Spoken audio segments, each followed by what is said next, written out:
Hello friends, कैसे हैं आप सब। चलिए एक बार फिर से मेरे यूट्यूब चैनल में आपका स्वागत है। तो आज हम लोग पढ़ने जा रहे हैं सीटेट एग्जाम से संबंधित बहुत ही महत्वपूर्ण तथ्य। जो सबसे पहला भाग हमारा है इसमें बाल विकास एवं शिक्षा शास्त्र के अंतर्गत हम लोग 30 प्रश्न करेंगे, जो कि आपके एग्जाम के दृष्टि से बहुत ही महत्वपूर्ण होने वाला है।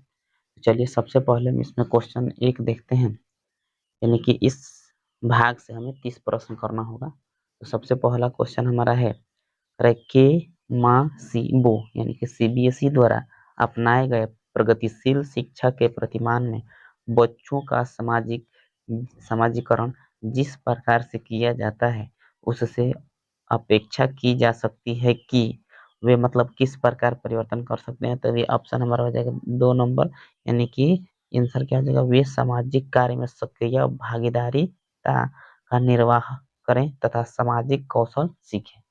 समझ में आया ना। यानी कहने का मतलब ये है कि सीबीएसई द्वारा जो अपनाए गए प्रगतिशील शिक्षा के प्रतिमान में बच्चों का समाजीकरण जिस प्रकार से किया जाता है, उससे अपेक्षा की जा सकती है कि वे जो बच्चे हैं ना, सामाजिक सामाजिक कार्य में सक्रिय भागीदारिता का निर्वहन करेंगे और साथ ही साथ सामाजिक कौशल भी सीखेंगे। ठीक है, अब चलते हैं इसके बाद दूसरा नंबर क्वेश्चन हमारा क्या है। तो दूसरा नंबर क्वेश्चन कह रहा है निम्नलिखित में से कौन सा वाइगोत्स्की के सामाजिक सांस्कृतिक सिद्धांत पर आधारित है। तो ये हो जाएगा कौन, पारस्परिक शिक्षण।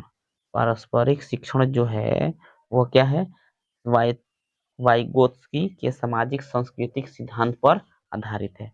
ऑप्शन नंबर हमारा 2 हो जाएगा। अब हम चलते हैं इसके बाद से क्वेश्चन नंबर 3 देख लेते हैं। तो क्वेश्चन क्या करा कर, एक शिक्षिका अपनी कक्षा में कहती है सभी प्रकार के प्रदत्त कार्यों का निर्माण इस प्रकार किया गया है कि प्रत्येक विद्यार्थी अधिक प्रभावशाली ढंग से सीख सके।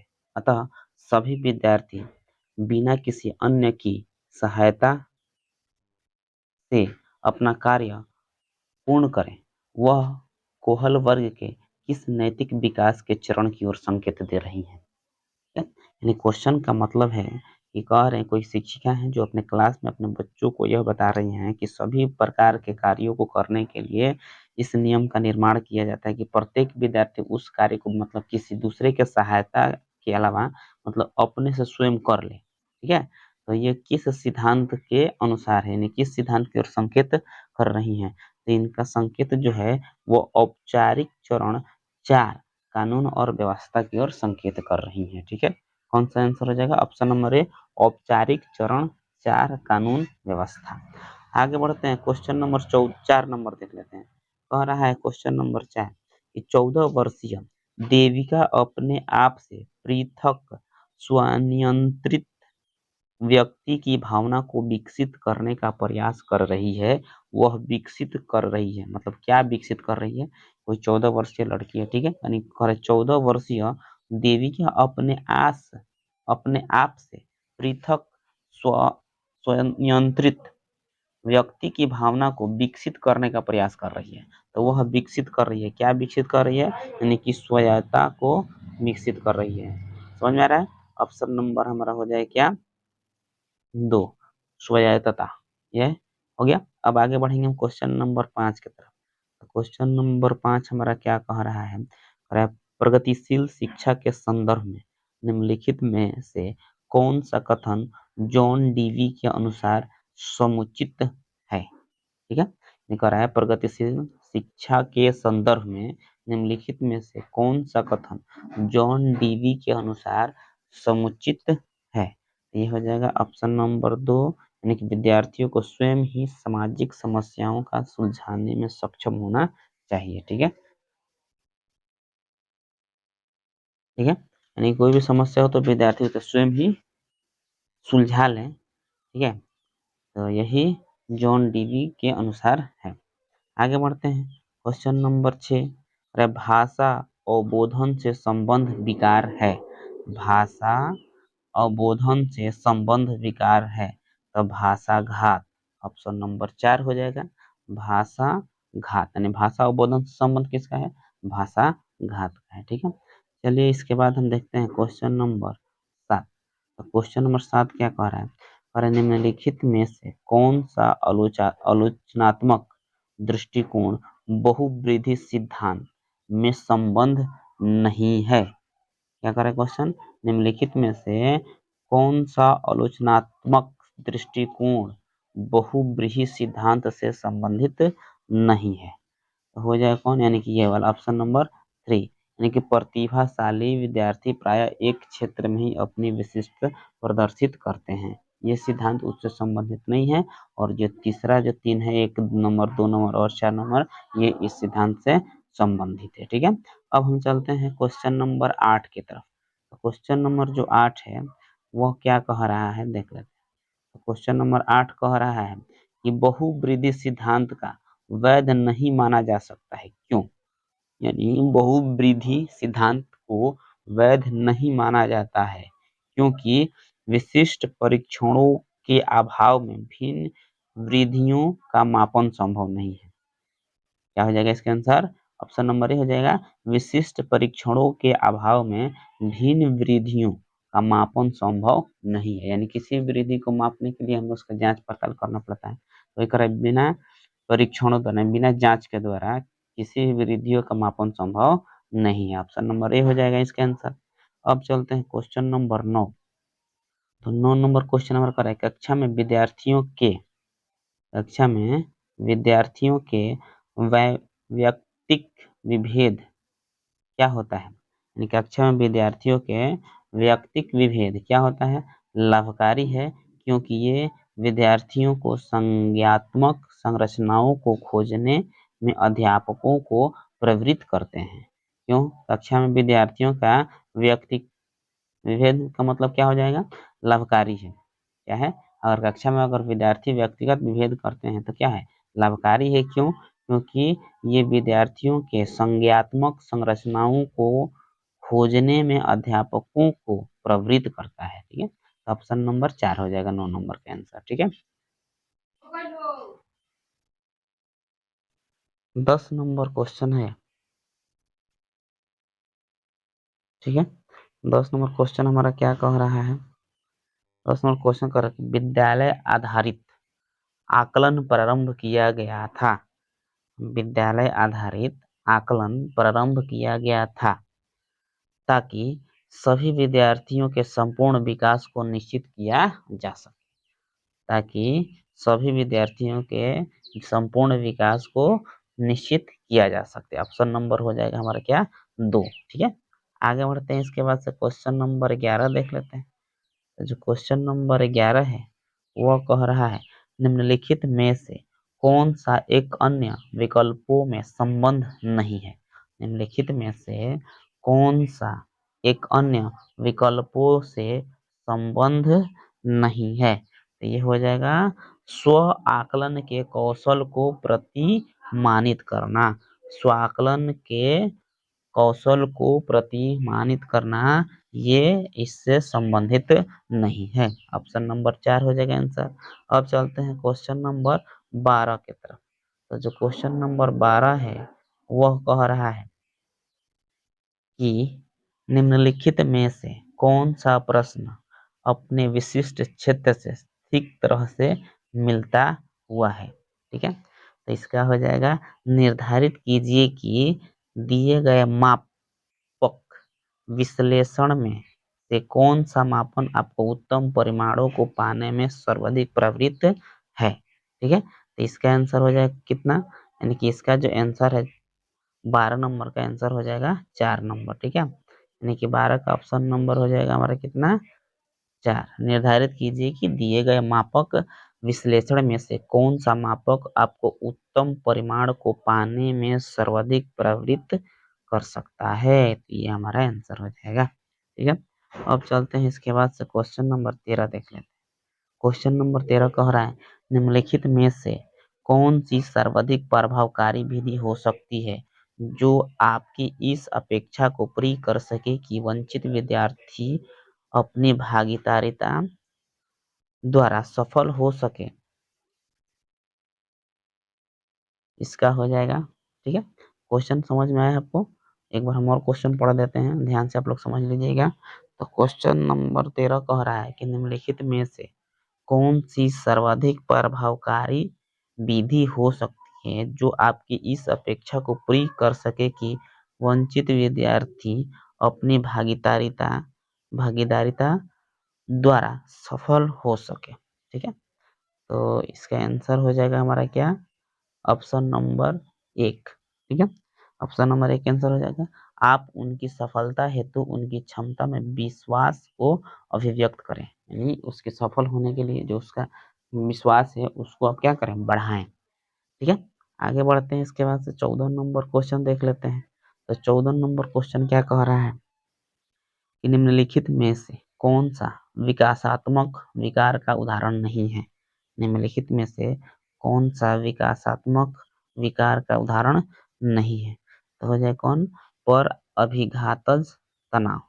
पर अभिघातज तनाव यह विकासात्मक विकार का उदाहरण नहीं है। यह भी हो जाएगा, यह भी हो जाएगा, यह भी हो जाएगा। ये हमारा नहीं होगा, तो हमसे पूछा गया कौन नहीं होगा।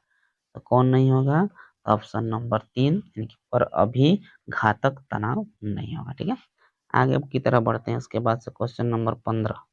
तो क्वेश्चन नंबर 15 हमारा क्या कह रहा है, अरे बहुशिक्षण शास्त्रीय तकनीकें वर्गीकृत अधिगम सामग्री बहु आकलन तकनीक तथा परिवर्तनीय जटिलता एवं सामग्री का स्वरूप निम्नलिखित में से किससे संबंध है। ठीक है, क्वेश्चन एक बार और पढ़ेंगे। बहुशिक्षण शास्त्रीय बहुशिक्षण शास्त्रीय तकनीकें वर्गीकृत अधिगम सामग्री बहु आकलन तकनीकें तथा परिवर्तनीय जटिलता एवं सामग्री का स्वरूप निम्नलिखित में से किससे संबंध है।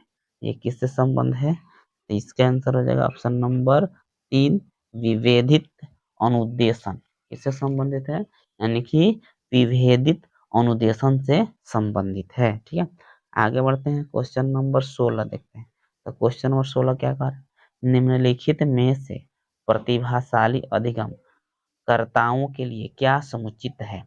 निम्नलिखित में से प्रतिभाशाली अधिगम कर्ताओं के लिए क्या समुचित है। तो इसका आंसर हो जाएगा ऑप्शन नंबर 3 अपनी उच्च स्तरीय संवेदनात्मक के कारण वे भी निम्न श्रेणी पा सकते हैं। अपनी उच्चतरीय संवेदनात्मक के कारण वे भी निम्न श्रेणी पा सकते हैं। तो ऑप्शन नंबर 3 सही हो जाएगा। अब चलते हैं क्वेश्चन नंबर 17 की तरफ। तो जो क्वेश्चन नंबर 17 है वो क्या कह रहा है, विद्यालयों में समावेशन मुख्यतः केंद्रित होता है। विद्यालयों में समावेशन मुख्यतः केंद्रित होता है विशिष्ट श्रेणी वाले बच्चों के लिए सूक्ष्माति सूक्ष्म प्रावधानों का निर्माण पर।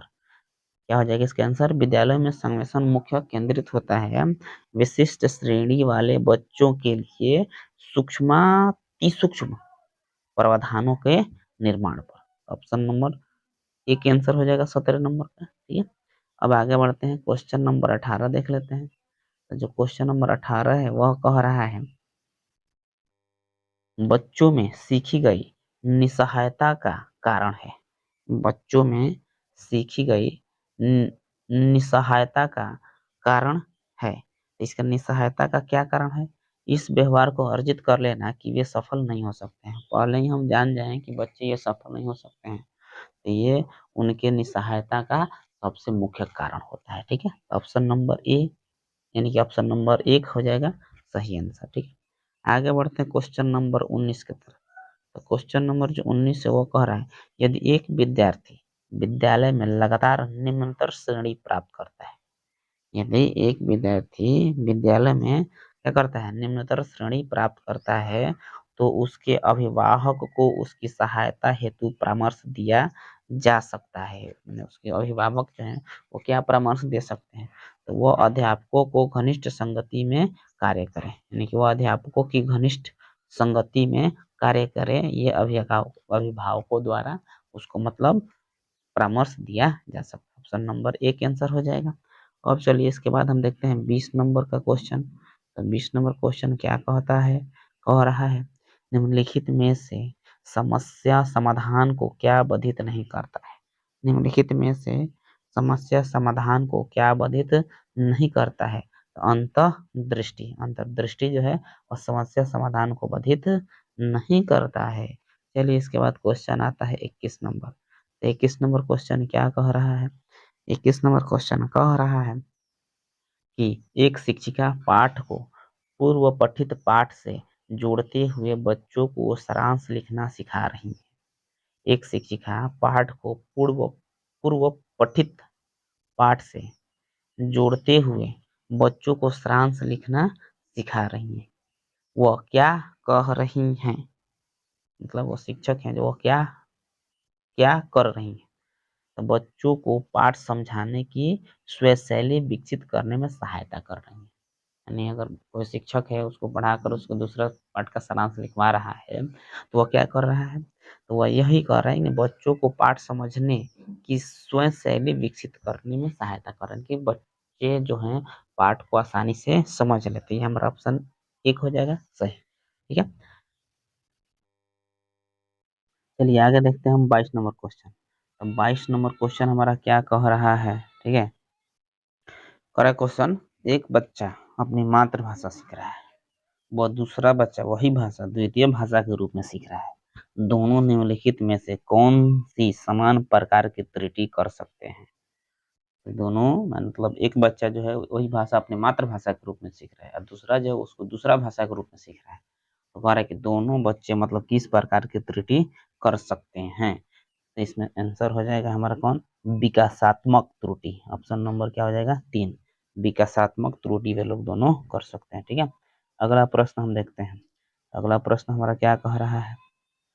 23 नंबर। 23 नंबर क्वेश्चन कह रहा है परीक्षा में तनाव निष्पत्ति को प्रभावित करता है। परीक्षा में तनाव निष्पत्ति को प्रभावित करता है।